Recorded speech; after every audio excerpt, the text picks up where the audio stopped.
Bonjour à tous et bienvenue sur Crypto Flash, la chaîne de l'actualité crypto. Aujourd'hui, je vous parle du nouveau white paper de Vitalik. On va aussi parler de l'ETF Spot Ether. On parle pas du Spot Bitcoin, bien du Spot Ether. On va parler de Coinbase, on va parler de Cosmos et de plein d'autres sujets. Pour ceux qui connaissent pas la chaîne, tous les jours, je vous fais la synthèse des actualités du jour sur les cryptos. N'hésitez pas à vous abonner, activer la cloche. On va passer sur le cours des crypto-monnaies aujourd'hui. C'est pas passé grand chose. Et commençons avec l'ETF Spot Ether. Qu'est-ce qui se passe autour de ce sujet? Donc, on rappelle l'ETF Spot Bitcoin, c'est ce que tout le monde attend. Cette manière d'investir, sorte de fonds dans lequel on pourra investir facilement aux États-Unis sur le Bitcoin en passant par les courtiers boursiers habituels. On a eu aujourd'hui ARK Invest, donc la société de Katie Wood, qui vient de faire une demande de dépôt aux États-Unis pour un ETF Spot Ether. Et c'est la première demande de ce type. Il y avait beaucoup de demandes ces derniers temps autour des ETF futurs Ether. Il y a déjà eu actuellement des ETF futurs Bitcoin qui ont déjà été acceptés aux États-Unis. Tout le monde attend le Spot Bitcoin et maintenant on risque d'avoir une prochaine vague d'ETF Spot Ether. Je vous l'avais dit que pour moi ça allait arriver et pour moi l'élément, on va dire, qui devrait être le plus intéressant pour les investisseurs, c'est l'ETF Spot Ether staké. Donc en gros du Lido staké en ETF. Ça serait très intéressant parce qu'il y aurait un rendement extrêmement intéressant sur ce type de produit, sur un produit tel que l'Ether. J'ai hâte de voir tout ça. Et pour l'instant, on est encore loin, c'est la première demande de ce type, la SEC va peut-être refuser ou valider, bref, on verra, mais la première étape avant toute chose, l'ETF Spot Bitcoin doit être validé pour moi avant que l'ETF Spot Ether, bien sûr, le soit. On va parler maintenant du nouveau white paper de Vitalik. Regardez, Vitalik, il est cité en auteur principal, le premier auteur qui est cité sur ce white paper. À côté de Vitalik, on retrouve aussi Amin Soleimani, qui est quelqu'un qui était derrière, on va dire, Tornado Cash, ou qui était derrière le DAO, qui a ensuite donné naissance à Tornado Cash. Bref, quelqu'un de très proche de Tornado Cash, et d'autres personnes qui sont derrière cet article qui vient d'être publié. C'est un white paper, c'est un article de 10 pages, en fait, qui a été rédigé plus par des gens issus du milieu académique. Et il nous raconte plein de choses vraiment très très intéressantes. Ça parle des privacy pools. Si vous regardez la chaîne depuis un certain temps, je vous ai déjà parlé de ces privacy pools quand c'est sorti. C'est le projet de Amin Soleimani. Et c'est déployé pour l'instant sur Optimism, mais pour moi il n'y a pas de raison que ça n'arrive pas sur Ethereum aussi après. Et en fait, c'est un peu le remplaçant de Tornado Cash. Tornado Cash, l'outil qui permet d'anonymiser ces cryptos, qui a eu pas mal de problèmes dernièrement.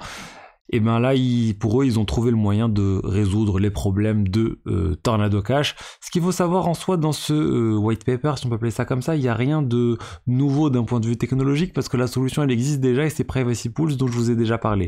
C'est juste qu'ils ont essayé de rédiger, d'écrire, de mettre sur papier l'ensemble des risques actuels autour de la confidentialité des transactions et autour de Tornado Cash et surtout autour du remplaçant Tornado Cash. En fait, en quoi ça consiste les privacy pools? C'est la même chose. Vous allez pouvoir transférer des cryptos sur ces smart contracts et ensuite retirer d'autres cryptos sans qu'il y ait de lien direct entre les deux.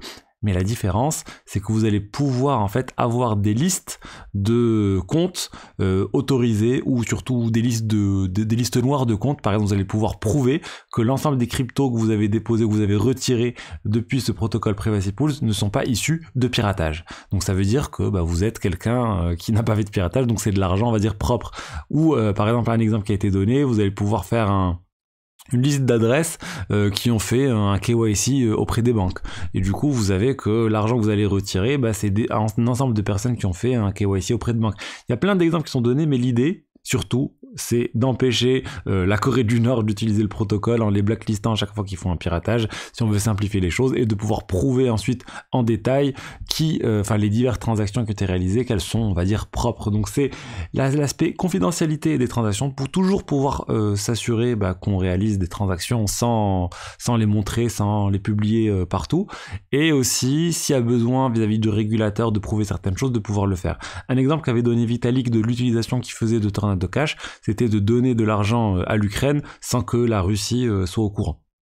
Donc vraiment pour moi ça c'est très intéressant, j'espère que ce type de projets vont être adoptés largement sur plein de protocoles différents, il n'y a pas de raison que ça soit déployé uniquement sur Optimism, ça pourrait être déployé partout et c'est une très bonne chose pour les cryptos.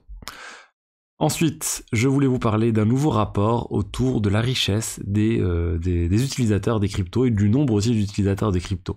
Ça nous vient de Henley & Partners. Ils estiment en fait qu'il y a 425 millions d'utilisateurs crypto au monde, la moitié à peu près autour du Bitcoin. Et regardez le nombre de crypto-millionnaires, 88 200, le nombre de personnes qui ont plus de 100 millions de dollars en crypto, 182.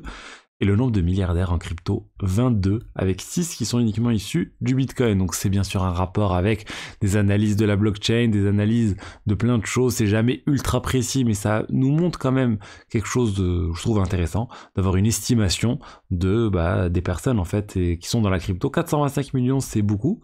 C'est quand même, c'est une personne sur 20 de tête. C'est quand même pas rien.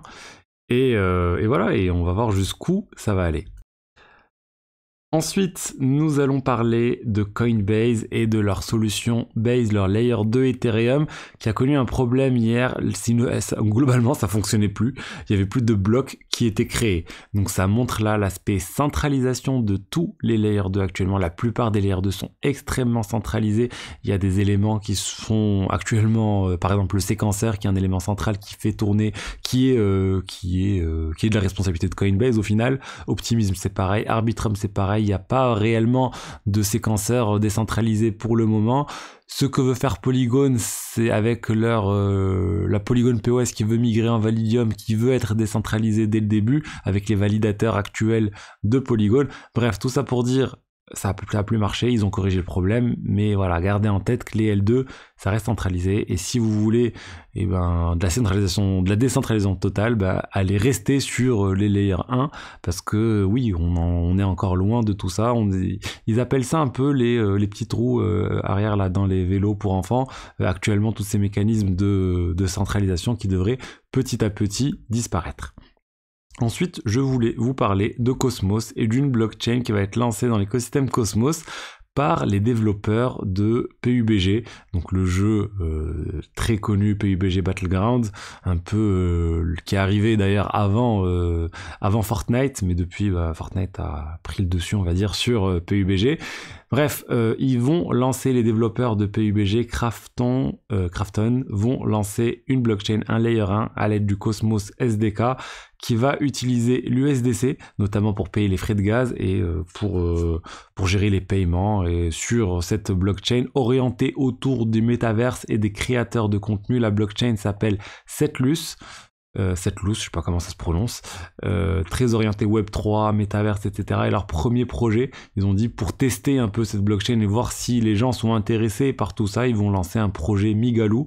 Donc voilà, une sorte de jeu métaverse. Ça me fait penser moi du Minecraft un petit peu, même un peu plus joli. Donc voilà, hâte de voir. En plein bear market, ça continue de build. Les développeurs de jeux font des choses sur la blockchain. Ça, je trouve ça aussi très intéressant. Il y a eu un peu une lutte des gamers contre la blockchain, contre les NFT, etc.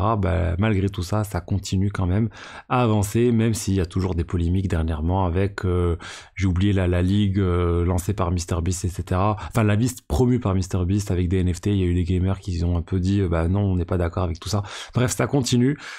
Mais je pense qu'au final, ça va arriver et il y aura toute une partie blockchain gaming qui va exister, un peu comme sur les jeux sur mobile. Quand ça a commencé à arriver, les gamers n'ont pas voulu de ça et ont dit non, ça c'est n'importe quoi, c'est pas du gaming.